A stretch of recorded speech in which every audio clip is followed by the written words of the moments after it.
인공지능을 사용하는 데 있어 가지고 인공지능이 서서히 그 멍청해지는 이유에 대해서 알아보도록 하겠습니다. 멍청한 이유의 반 이상의 문제점은요, 거의 상당수라고 얘기할 수 있는데 대부분 사용자한테 문제가 있습니다. 그게 무슨 말이냐면은 그 질문을 할 적에 계속 이게 있습니다. 하나의 질문의 길이가 작은지 구체적인지에 따른 것이 가장 중요한 것 같아요. 이게 무슨 말이냐면은 이게 질문할 적이 있지 않습니까? 하나하나 구체적으로다가 그 로직에 대해서 이렇게 설명을 하고 이렇게 하면요, 대부분 거기에 맞춰서 인공지능이 이렇게 해 주거든요. 근데 어느 순간에 인공지능을 많이 사용하면 할수록 사용자들은요, 이 건성건성 대충대충으로다가 이렇게 해 주는 경우가 많습니다. 그리고 내가 어떤 질문을 할 적에 있지 않습니까? 인공지능마다 우리가 채팅을 걸을 때마다 그 섹션이 바뀔 때마다 인공지능 성향이 틀려집니다. 그러다 보니 성향이 틀려지다 보니까 우리가 뭘 얘기할 적에, 네, 어떤 그 질문의 가이드에 따른 뭐 여러 가지 프롬프트 같은 거 있지 않습니까? 거기에 맞춰서 이게 질문을 하고 과거의 질문의 데이터가 있어야 되고 거기에 맞춰서 이렇게 흘러가는 게 맞는 건데, 그 질문할 적에 파일 던지고 거기다가 질문을 간단하게 합니다. 그러다 보니까 어 약간 '멍청해졌다.'라고 다 해줄 줄 알았는데, 네, 그게 아니하게 되는 거죠.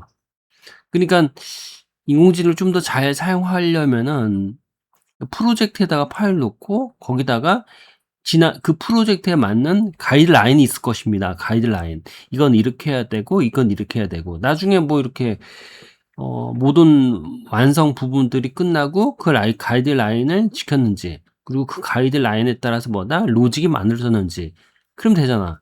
그러니까 쉽게 해서 뭐냐면은 우리가 인공지능한테 어떤 코딩을 시킬 적에 어떤 처음부터 끝까지 그 행동의 로직을요, 내가 다 알고 있어야 되고 그 행동의 로직에서 하나하나 있지 않습니까? 필요한 거 있지 않습니까? 글로서, 말로서, 글로서 다 이렇게 적어서 이렇게 해 줘야 됩니다. 그러면은 우리가 그 코딩에서 어떤 특정 부분에서는요, 그걸 어떤 영어적인 부분 시작해서 여러 가지 뭐 함수 같은 걸 잘 모르잖아. 그러니까 우리가 어떻게 해야 돼요? 어떻게 되면 그 함수에서 블록에서 몇 번이 어떤 행동을 한다. 그죠? 그 함수의 블록이 그 코드가 뭐다? 어떤 행동을 한다. 어떤 쓰임새가 있다라는 것을 내가 글로서 적어 놨던 그 코드에 뭐다? 거기다가 맥락을 적어 놔야 될 것입니다. 그러면 나중에 그 어떤 전체적으로 다 저기 로직을 만들었을 적에 내가 만들어 놓은 어떤 글로서 만들어 놓은 그에 해당의 로직의 여러 가지의 구조를 좀 더 파악할 수 있고, 그러다 보니까 거기서 실수가 더 적어지고 멍청해지지 않는 거죠. 네.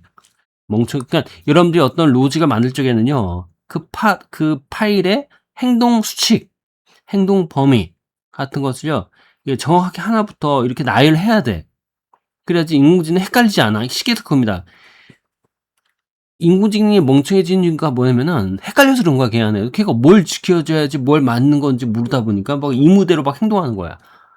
뭐, 그죠? 그리고 이게 뭐 맞아도 되나 안 맞아도 되나, 이거 이렇게 고쳐야 되나, 여러 가지 헷갈림이 있다 보니까 그냥 자율적인 게 약간 많지 않습니까, 인공지능은요. 그러다 보니 그걸 만지거나 약간 트러블이 생기거나 약간 잘못된 선택을 하거나 뭐 여러 가지의 그림이 나오는 거지.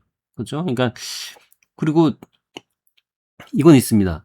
그리고 우리가 내가 어떤 부분을 바꿨어. 이 부분 바꾼 것이 다른 로직의 그 코드 안에서 어떤 오류가 발생하고 있는지 뭐 이렇게 잘 협업해 가지고 잘 이렇게 동기화해 가지고 움직이는 것까지 우리가 봐줘야 되겠죠. 그러니까 쉽게 해서 뭐냐면은 우리가 코드는 몰라. 하지만 뭐다 거기 내재되어 있는 여러 가지 인터페이스는 알지 않습니까? 그죠? 인, 아웃 같은 다 알잖아. 그러다 보니까 거기를 맞춰서 설계를 했었어야 돼. 그죠?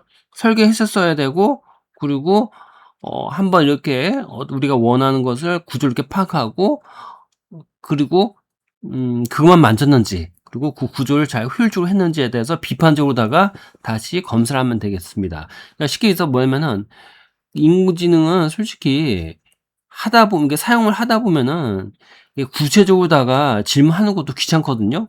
막 그러다 보니깐 그 로직이 가지고 있는 어떤 구체적인 어떤 인터페이스 같은 거 있지 않습니까? 그걸 글로서 다 적어 놔야 돼. 글로 적어 놓을 적에 뭐다?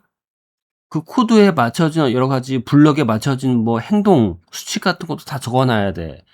적어 놔야지만이 실수가 적고 그다음에 어떤 작업을 할 적에도 그 안에 있는 것을 실수로 다 지우지 않고 네 그리고 그 우리가 그 로직의 뼈대가 있지 않습니까? 뼈대, 행동 로직.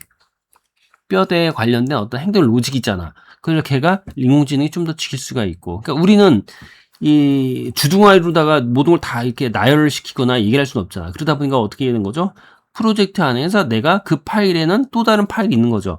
그러니까 또 다른 파일이 있는데 그 파일이 글로서 글로서 네 그 파일에 글로서 어떤 행동에 몇 번 블록에 어떤 행동이 들어가고 그 로직이 필요한 부분들을 글로서 마련해야죠. 근데 그 글을요 따로 이렇게 만들기보다는 좋은 방법이 있는데 그 파이썬 코드 안에 가장 밑에 지식 창고라고 주석을 따로 만들어 가지고 거기다가 뭐다? 그 코드가 가지고 있는 여러 가지 행동 로직 같은 거 있지 않습니까? 기입을 하는 거야. 여기서 어떤 행동을 해야 되고 그러다 보니깐 인공지능이 나중에 여러 가지 행동 범위 같은 것도 다 이렇게 맞춰야 되고 이렇게 하다 보면 실수가 적겠죠. 그죠? 실수가 적겠죠. 이게 쉽게 해서 그겁니다. 실수를 적게 하려면은 어쩔 수 없어. 그 로직이 가지고 있는 코드의 각 블록마다 로직이 가지고 있는 행동 여러 가지 그 수칙 같은 거 행동 범위를 밑에다가 주석으로다가 글로서 다 타이핑 타자를 시켜야 돼. 타자를 씌워야 돼. 그래야지만이 나중에 검사할 적에도 그 인공지능이 어떤 부분에 문제가 있고 어떤 부분에 해결되지 않았고 어떤 부분에 자기가 실수했다라는 걸 알고 있지 않습니까? 알잖아. 그것을 적절하게 이렇게 하는 게 좋겠죠. 쉽게 해서 그겁니다. 코드 밑에다가 그 행동 로직이나 여러 가지 같은 것을 기입을 해 가지고 적어 놓는 게 낫습니다. 물론 주석에 있는 글들은 실제 로직에서는 영향을 주지 않습니다. 길어도 됩니다. 네. 그러면 좀 더 실수가 좀 적지 않을까 생각합니다. 실수가 좀 적지 않을까. 그죠?